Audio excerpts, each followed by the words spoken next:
వాళ్ళల్లో మధ్యాహ్న భోజనం ముఖ్యమైనది, చదువు మిధ్యాహ్నం అయిపోయింది. చదువు ఎవడికి అక్కల్లా.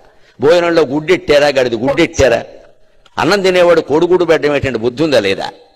చదువుకోమని లేకపోతే వెళ్ళిపోమని చెప్పండి. కొడుకుడు కోసం వస్తావు నువ్వు.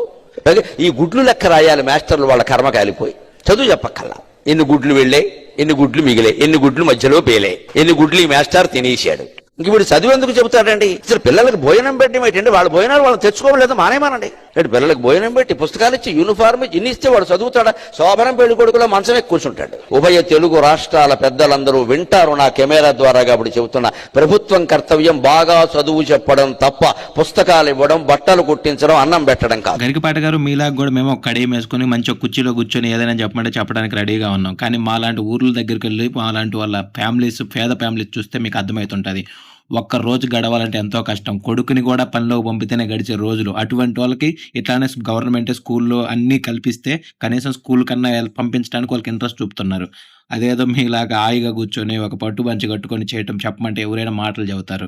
ఒకసారి బయటికి వెళ్ళి చూసినాక ఆ మాట చెప్పండి. నీ కళ్ళమ్మడు చూసినప్పుడు ఒక పారం పోకొని నువ్వు గుర్తుపెట్టుకొని ఇవన్నీ వాగుతున్నావేమో. చాలా కష్టపడి స్కూల్కి వెళ్ళి ఏదో సాధించాలని ఎంతమందో పిల్లలు గవర్నమెంట్ స్కూల్లో చదువుతున్న వాళ్ళు ఉంటారు. ఒక్కసారి నువ్వు మారుమూల పల్లెటూర్లకు వెళ్ళి ఆ మాట అనగలుగుతావేమో చూడు. ఎల్లికొండ ఏదో ఒక శోభనం పెళ్లి కొడుకులాగా నువ్వే దాని మీద కూర్చొని నీకు నచ్చిన మాటలు అనగలుగుతున్నావే తప్ప. నాన్వేషన్ గా నిన్ను అన్నప్పుడు అందరూ నీకు సపోర్ట్ చేశారు. ఎందుకని? నువ్వు చెప్పే మంచి మాటలు, నువ్వు చెప్పే సమాజానికి ఉపయోగపడతాయని చెప్పేసి.